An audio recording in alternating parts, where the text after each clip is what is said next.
Let them fix fuel and learn. That's the reason why I'm brother. What happened? We are hungry.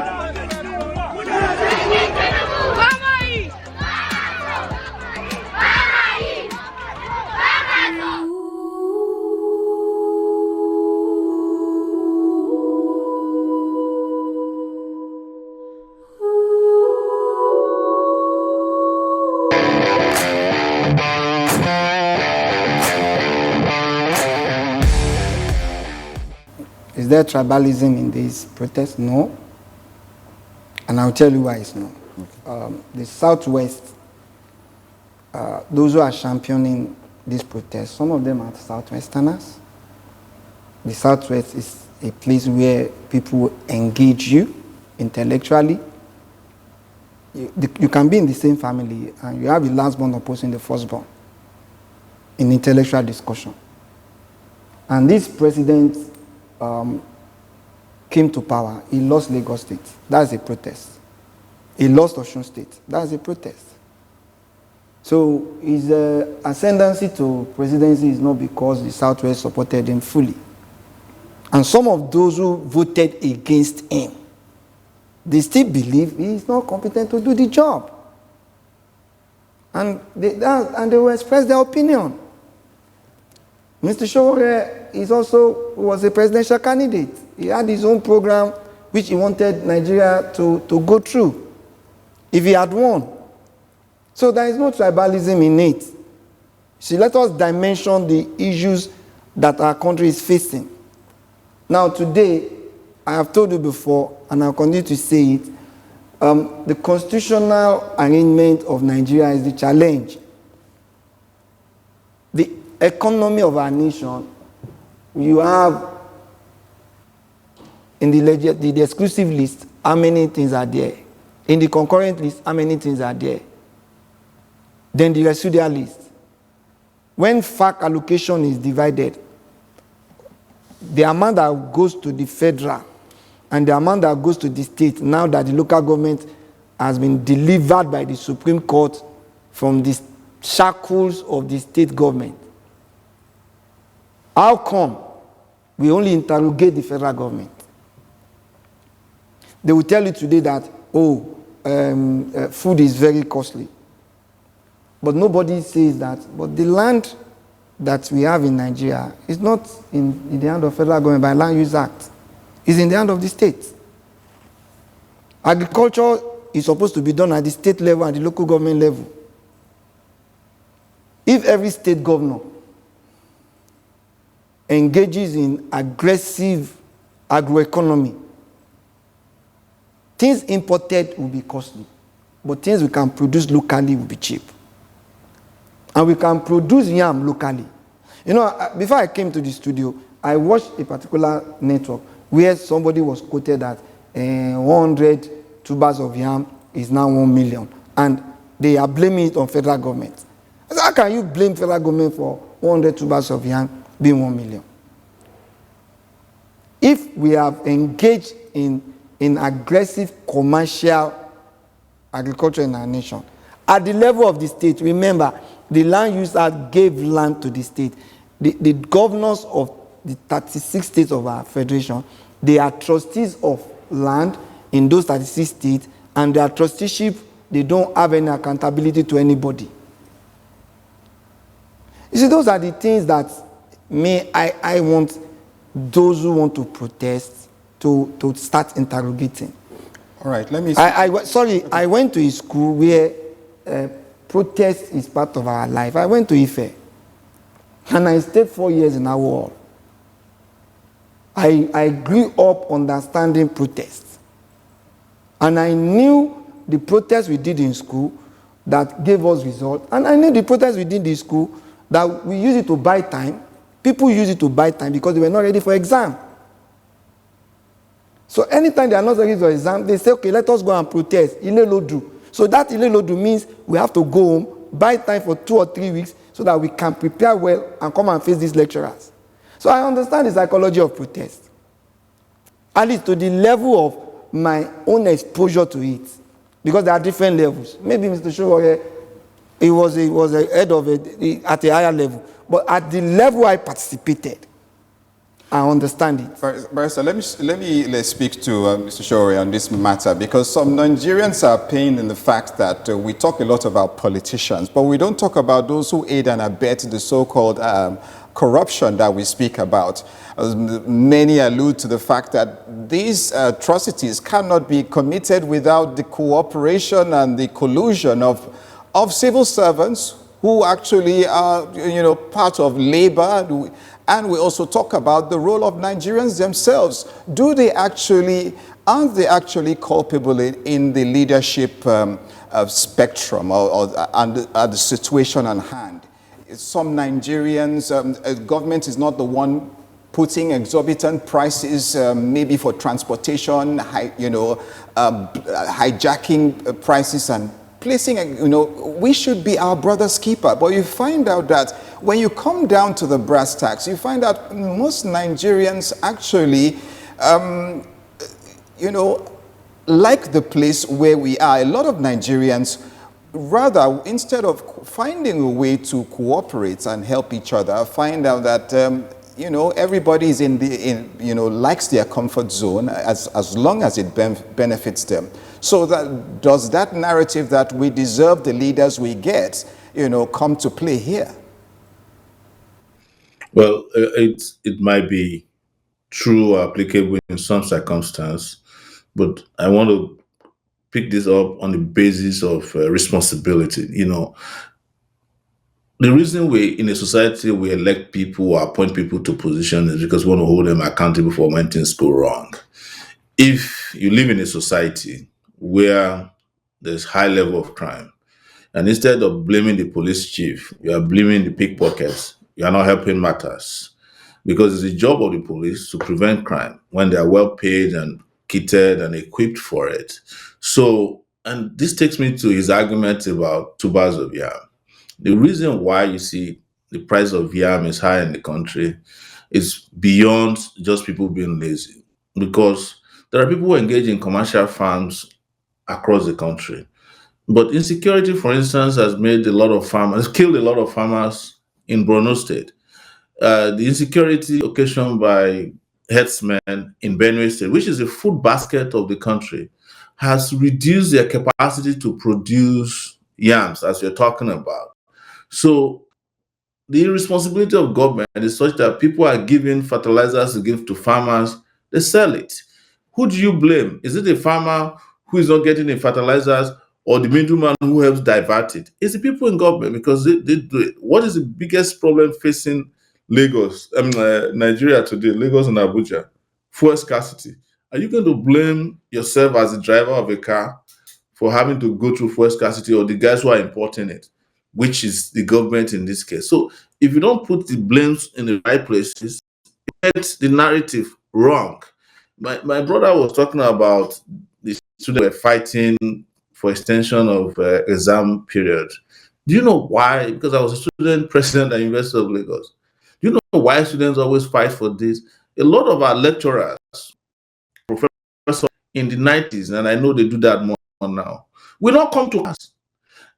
They are doing other things in town. And then a lot of them are UN consultants. When it is 2 weeks to exam, they will ask you to come from 9 a.m. in the morning to 5 p.m. to get all the study you're supposed to get for 2 months in one day. And there's nobody who can sit and assimilate that within that period. And what I should ask you, those things were driven by the student unions in those days, because they understand that there's a way to study, there's a way to assimilate and prepare for exams. But today that are no student union, do you still have Ilelodu or not? No, there's no Ilelodu. People have now started resorting to Odu itself, which is working with lecturers to get questions in advance, paying lecturer with sex or kind so that they can do well in school, whereas they may not even go to class at all. So would you prefer the people who agit for 2 weeks to prepare for exam, or those who prepare for exams, who write exams and pass exams in limited? So we must contextually continue to have a narrative that is contextual and relevant relevant where we are as a country. Truth is that people destroyed this country. They destroyed every fabric of our institutional life. They destroyed the foundation of the country. You were talking about the constitution earlier. One of the demands for this protest is for the constitution, the 1999 constitution, to be scrapped. You have said it here. So we're on the same page if we feel that way. But we are not on the same page if you keep shifting the blame to the victims, who are just, in some circumstances, most times, trying to survive and finding ways around it. I would blame people, for instance, for leaving Nigeria. There was a report last week or so. So many of the guys have already jackpot to London, who have left Nigeria to go to the UK and Canada and US, are still collecting salaries from the civil service in Nigeria. Do you blame them? You should blame the guys who are still paying them salaries. But the reason why they are paying them salaries when they're not in the civil service is because they take their own quotes from it. So if the system were to be working, the day you depart, you're not going to get paid. So what I want to tell you is that there's nowhere in the world that people don't try to game the system if there are no rules in place. It's just like Donald Trump will say when he was caught not paying taxes. He said, I'm not the one to blame. It's the loopholes you put in the tax payment system. So let's block all the loopholes. Let's hope for what they have signed up for, what they're elected to do, or especially when they said, I'm ready to serve, elect me. But to not turn around and blame the people who may or may not have elected them into power, especially when they are earning wage and the people who elect or didn't elect them to power are earning minimum wage, that's peanuts. Mr. Sowore, we are not driving the right narrative. And Mr. Sowore, so we are not accused of, you're not accused of trying to sabotage government in any way. Wouldn't it be more reasonable for you for the protest to present its demands and give government a time frame to execute it, so that you know that you have explored all avenues, for peace before embarking on such a protest that might, have wider implications? I'm sure our brother who is sitting in front of you, and you know that there's been a series of demands because this protest has been in the offing for almost a month. The planning almost a month now. There are 15 demands presented to government. Has there been a document that we can lay hold upon? They acknowledge that there are demands. The government has acknowledged that there are demands, that people have made demands on the government. They acknowledge it, but they're not interested in addressing the demands. They're interested in using force. They want to show that they're in power and they're in government. That's why the rhetoric, like we have been discussing since we started this, is shifting. They blame the Igbos for it. Now they are blaming Northerners for it. They say it's tribe. This time they can't blame religion because the two top people in power in Nigeria are Muslims. So if Muslims are rising against a Muslim government at the highest, you should understand there's a problem. Because that would have been the most comfortable as a Muslim in Nigeria, majority of whom are Northerners, to have the vice president who are Muslims. So, but they can't make that argument. That's why they are resorting to other instincts and primordial sentiments. There, Mr. Sowore, we've lost audio, but I hope we get it back. Okay, can you hear me now? You want to come in there as we wind down because our time is fast spent now. I'm happy about 5 minutes. Him speaking, and you heard him clearly. You see, the concept of leadership is a very delicate concept. He that spoke from US knew that as a student union leader when he was in UNILAG, if students want to do something that he knew would be extreme, as a student union leader, he will come in. And lead from the front. And lead from the front and ensure that their demand is brought within the context of civility. They will never, as a leader, let me give it to him. I was not in his school. I went to Ife. I think you want to pose that question to him. No, I'm not posting. I'm telling him because he's a leader. He's a leader in all ramifications. He will never, at least I knew that when we were in Ife too. When students want to do something, okay, don't worry, we will go and meet the VC to talk to the VC and engage the VC to go like this. Now, some of the posters they put up, they call it a day of rage. Did you not see it? As a journalist, didn't you see it? What is the definition of rage? Extreme of violent anger, sudden, towering rages. How will I, as a leader, a political leader who has constitutional power, sit down and somebody says he wants to do a day of rage in Nigeria, and I will not come out to say, look, if you want to protest, protest. If you want to shout, shout. But if you want to rage, I won't allow you. Let me allow. Because let Mr. Sowore respond to that. Wait, those are the contests which we must interrogate, and that interrogation must not be by blackmail or name calling. Let Mr. How Sowore. can people go online to say they want to have a day of rage in Nigeria? Mr. Sowore, is that not a license for violence? Posed a question that somewhat indicts you. Says you. I didn't indict him. I'm saying I know as a leader should be on ground to lead the protest. No, whether he's in US or he's here, he's a leader, and he has been a leader. Once a leader, he's a leader, and I'm telling him that when he was in UNILAG as a leader, when he sees that some student wants to go out of hand, he will step in as a leader and say, look, let me go and speak to the VC. That is what student unions were doing that time. They never allowed the student to go out of hand. Okay, let him respond because our time is fast spent. Mr. Sowore, before you go, can you... I see our colleague there doing fantastic lawyering semantics, and I'm not trying to insult him. It's just funny that of all the issues afflicting Nigeria, it is the battle cry for freedom that is your problem. You understand? He was a student at the University of Ife.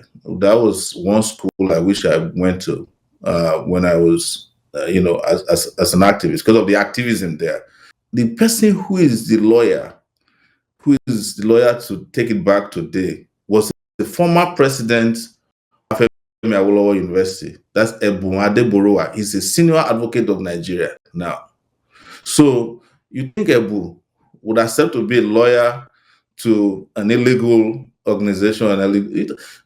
When you were a student at Ife, what don't you guys say? You say greatest, you want to speak, these are battle cries against oppression. The US you are talking about, I've lived in the US for 24 years. Even president of US will call for a revolution. Anytime there's an election, there are sections of the US that will say they have succeeded. When Obama won election, armed groups in the US, I'm talking about groups that have arms, start in the forest somewhere and say they are no longer part of the US. Some in Texas said they are not part of the US. The government doesn't look at the language of resistance. They look at intentions. And you know that as a lawyer. The reason I'm saying that is that the day of rage you're talking about was actually something I coined in 2019. And when I was arrested, even when they were charging me, they could not charge me over the use of language. They had to look for other ridiculous things to charge me for, or charge me with, whichever word is correct. So that is irrelevant. It's not about the hashtag. The Kenyans who are protesting now, they're using day of rage. They're using revolution now or never. And anybody who sits in any corner and says the problem... Mr. Sowore, you have to forgive me. We have to go. Personal resistance is not ready for liberation. Mr. Sowore, you have to forgive me. You have to go. And I want to thank you. I certainly hope we'll help to get you some of the time to finish what you started in this explanation. It's been a great pleasure having you this morning. Thank you for bringing me, and have a nice time. See you at the barricade. All right, God bless you, and thank you, Barrister Shogunle. Apparently, our time is fast spent, and we have to go. We'll be taken out. Thank you so much. It's nice to be here. We'll definitely look for a time to bring you back. And opinion, you can. If the protest holds, we'll definitely be here violence, to bring it to our guests. We should not encourage violence. That's the show. That's the show for you, beautiful viewers all around the world. Thank you for staying with us on today's edition of the program. My name is Henry Williams. Bye for now. We'll see you bright and early tomorrow morning. Nigeria, they use computer. The leaders of Nigeria, they use radio where they turn the knob.